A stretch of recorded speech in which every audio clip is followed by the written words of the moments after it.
There's been a lot of strong opinions coming from people on social media regarding Final Fantasy XVI's status as a JRPG following its release. Everyone from well respected journalists to well subscribed YouTubers and little known Twitter users seem to have an opinion on the subject. Their complaints about the game range from the lack of turn based combat, to the quality of its story, to the inclusion of the item and gear system in the game, and the quality of the side quests. Many or all of these complaints can be wrapped up into one blanket issue that appears to be a common thread through each and every detractor's critique. Final Fantasy XVI is not a JRPG. If it doesn't look, sound, feel, or smell like the old Final Fantasy games, it isn't a JRPG. That conclusion leaves me wondering whether or not their contention alone makes for a good definition of what a JRPG is. What is our best definition for what defines a game as part of the genre? While previous entries in the Final Fantasy series do contain the aspects necessary to define those games as JRPGs, 16 retains enough similarities to be considered different only in terms of its game design makeup. Turn-based combat alone a JRPG does not make. This is a fairly simple contention, and one I'm not sure any detractor of Final Fantasy XVI's gameplay would state outright. Classic Final Fantasy games maintained pure turn-based combat, reminiscent of the Pokemon franchise for its first 3 entries. That changed with 4, which introduced a system where a bar would fill up, with its eventual fullness granting a unit the ability to act. This active time battle system would remain the core of the Final Fantasy series combat for the next number of entries, changing only with 12. This eventually would lead us to the position we're in with Final Fantasy XVI, a game whose combat greatly resembles that of the character action genre, whose most recent opus, Devil May Cry 5, skyrocketed the combat style back into the mainstream. It's one of the battle designers on that most recent DMC entry who has graduated to become the battle director of this most recent Final Fantasy. Final Fantasy XVI doesn't stray too far from the formula of some of the most famous recent entries in the character action genre.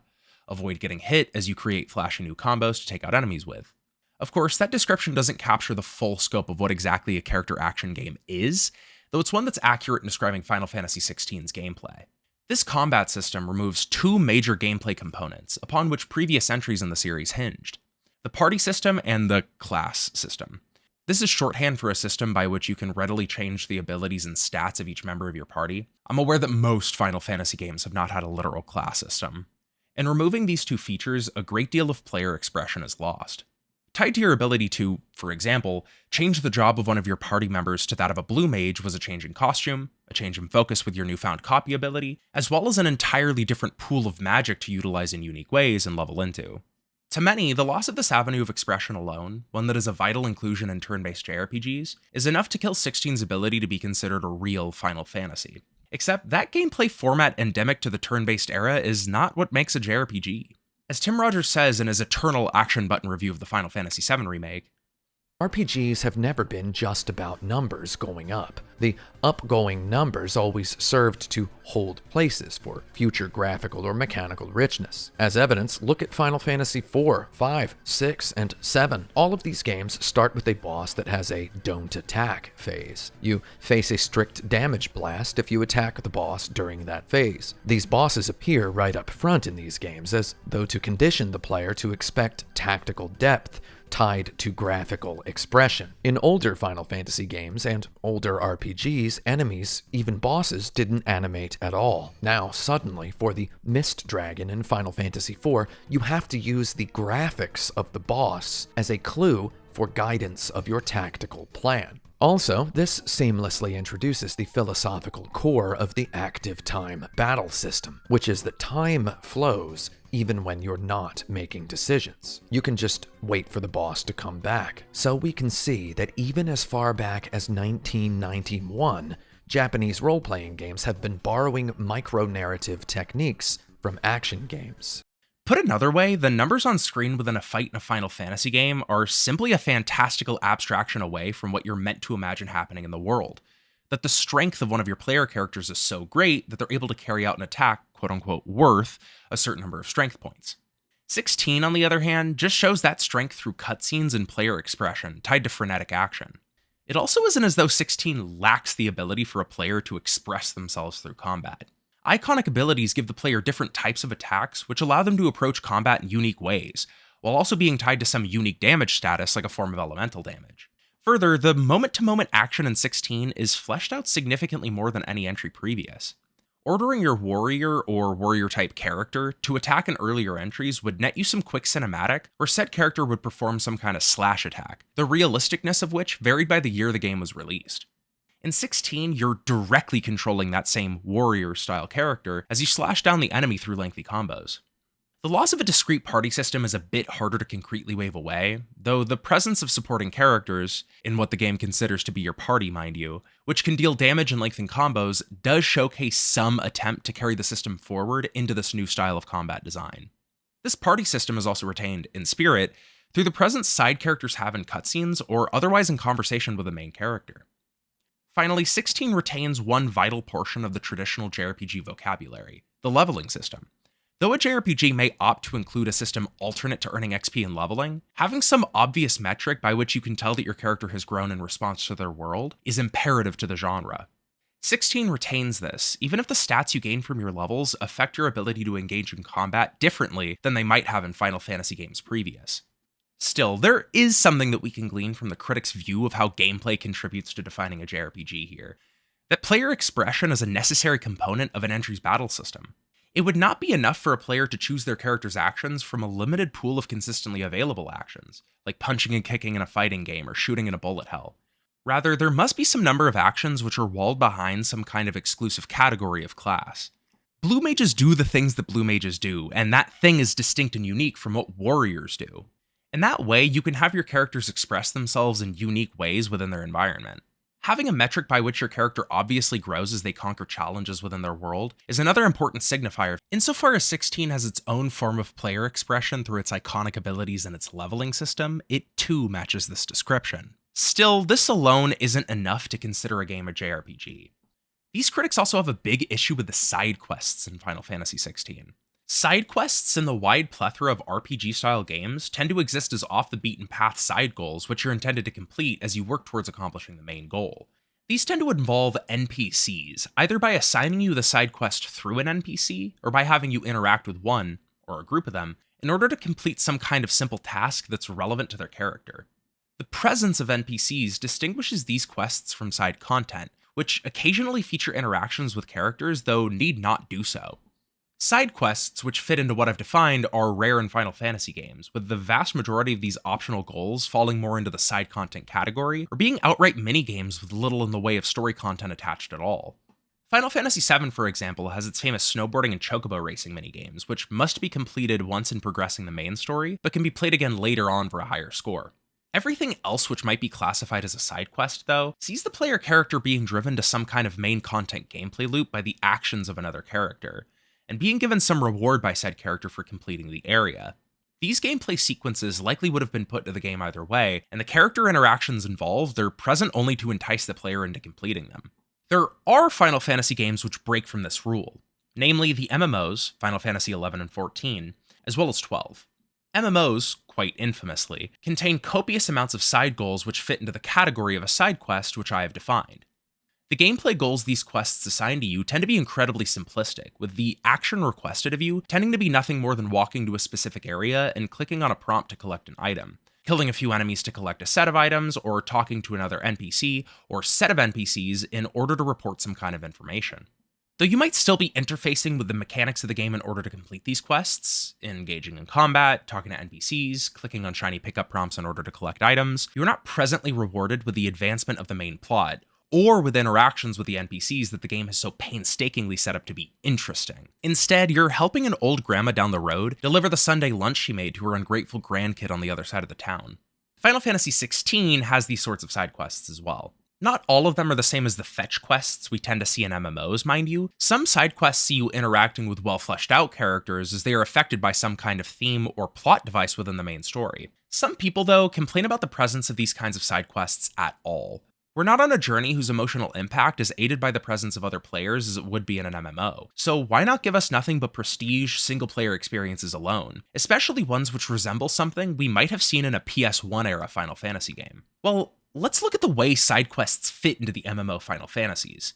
Given the fact that MMOs intend for you to interact with other people in the game world as much as possible, short side quests, which follow the formula described, allow you to complete gameplay goals with friends outside of long-form instanced content. More specifically, though, they flesh out that persistent world into which they're put.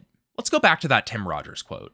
Old role-playing games contained towns and overworlds and townspeople to talk to and equipment to buy, simply to puff up and stretch out a world that, let's face it, was not real. All baroque, labyrinthine, ornamental game design systems and meandering fetch quests in old RPGs served to palpabilize the story's world. What these games lacked in graphics, they made up for in length and immersion-enriching systems. Fans of RPGs long ago were not fans of RPGs. They were people who insisted on the good games. We didn't want to just play games. We wanted to hang out in them.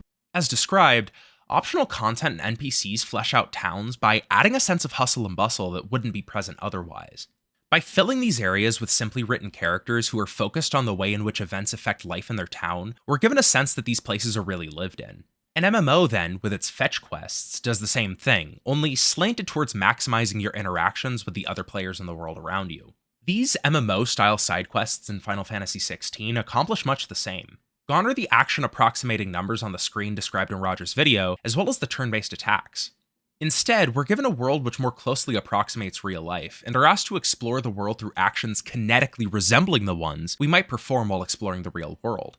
Gone are text box prompted interactions of ye old Final Fantasies, replaced instead by actions carried out without the need to pause. A portion of these critics may still cry out about the gameplay tedium presented by these smaller scoped objectives, and lament about the lack of wide open, side content filled areas of yore. What these people are missing, though, is the reason why these side areas were ever present in the first place. Prompt-filled RPG approximations of real-life spaces can only do so much to convince a player that the place in which you stand is really lived in and mythologized about. Purportedly dangerous, little-explored areas, then, might be added in order to give legitimacy to townspeople's complaints about the dangers of monsters. Once the player finishes exploring these areas and experiences the legitimacy of these complaints, they're able to better sympathize with the townspeople and become convinced that their world is a real one. In Final Fantasy XVI, these fear-inspiring areas are able to immediately surround the towns these people live in, allowing you to seamlessly travel from the far end of a bog to the bustling respite in the center of it. Admittedly, I'm not far enough into Final Fantasy XVI to know whether or not there are any wide-open optional areas. Even if the game becomes filled with them past the 10-hour mark, it does not detract from my argument. Traveling seamlessly from the monster-filled Green Sheaves to Martha's Rest is enough to inform the player that the townspeople's complaints are valid. So, where exactly is this critique sourced from? Final Fantasy games have changed a lot throughout the years. The first 6 games in the series provided players with fairly similar exploration and combat-focused zones, with NPC-laden towns in between. The PS1 trilogy which follows translates a formula very similar into 3D, adding action-filled cutscenes with more detailed models of the characters, larger areas and more side content, as well as mini-games. The first entry on the PS2, 10, does much the same with yet more hardware horsepower and, therefore, model detail. All of these games attempt a similar approach at immersion attained at the link between characters and the world in which they live. This, ultimately, is what constitutes a JRPG. This genre has a tendency towards specific forms of establishing that link. Level systems, party systems, bustling towns featuring NPCs with which you can interact, big numbers on the screen as you tear down an enemy. Many of these forms of expression were first established or expanded greatly within those first 10 Final Fantasy games. That formula is so reliable that entire production outputs at companies like Square Enix are dedicated to preserving it. The team which made Bravely Default and Octopath Traveler, which I believe to be Creative Business Unit 2, has staked their whole output on that. That does not mean, though, that the JRPG genre is not a versatile one which allows for many alternate forms of creative expression. This is evidenced by the Final Fantasy entries which follow 10, MMO or single player, which experiment with integrating more fluid action into the series' combat. Though crowds of critics similar to those skeptical of 16's status as a JRPG may take issue with each of those games, they would have a difficult time staking the claim that any or all of those games are not JRPGs. These complaints appear to be conflating a number of issues in detractors' minds. Many people take issue with 16's story after a certain number of hours within the game, or with the side quests as described earlier. Not being a fan of these individual elements and having them kill your enjoyment of the game is fine. If the game isn't for you, it's not for you. The specific complaints some people make about these elements appear eerily similar to complaints before the game came out, questioning its validity as a Final Fantasy entry, and, by mixing in some of that old entry favoritism described before, as a JRPG. Many spectators criticized the world before it came out, saying it wasn't fantastical enough. Feel how you want about the world's setting, though nothing about low fantasy tropes necessarily go against the Final Fantasy series' core mission, nor does the setting weaken the game's status as a JRPG. Many people complain about the side quests, seemingly indicating that a game without strong side quests loses some degree of status as a JRPG for having less content, and therefore a less fleshed out world. This take appears to ignore the series' typical lack of traditional side quests, while also failing to consider games like the original Nier releases and the Replicant version remaster, which each have fantastic side quests, in spite of the fact that they're often even less exciting than those in Final Fantasy XVI. Of course, not everyone who has complaints about Final Fantasy XVI is claiming that it isn't a JRPG, or that it's not a valid entry in the series. Many people who take issue with the setting, the gameplay, or the story do so simply because these elements do not appeal to them. This is perfectly fine. Those judgments are outside of the scope of this video and are not something I can concur with or object to. Attempting to use this to make some kind of value statement about 16 as a whole, though, or its place within the artistic dialogue JRPGs engage in between each other is silly. Your action game does not automatically eliminate a game's ability to be defined as a JRPG, no matter how much Gene Park may tweet as such. I love you, Gene, but you did have some pretty spicy takes on this one. Nostalgia for JRPG games of yore is perfectly fine, and seeking out games which replicate many of those older systems because you enjoy the experiences they give you is noble. Creative Business Unit 2 in the Dragon Quest series, as well as series like Persona, SMT, or Trails, will always have your back in that respect. It appears to me, though, that many of these critics' complaints are not submitted out of a desire to have JRPGs which more closely resemble their roots, but to have the mainline Final Fantasy series more closely resemble what it once did. There seems to be something unique about the Final Fantasy fanbase which fanatically craves artistic and narrative conservatism, something which is a confusingly contrarian resistance against the series' consistently forward-looking agenda. I mean, for how much hate SMT5 got on launch, gee. Perhaps if the community were able to work towards a consistent definition of what a JRPG is, one which does not rely solely on the specific modes of expression utilized in historic JRPGs, we wouldn't really be running into this issue. As I see it, Final Fantasy XVI is a JRPG, and so far as I have played, a damn good one at that. Agree with me or not, we would all do better judging games based on their quality as opposed to their ability to fit within a specific genre.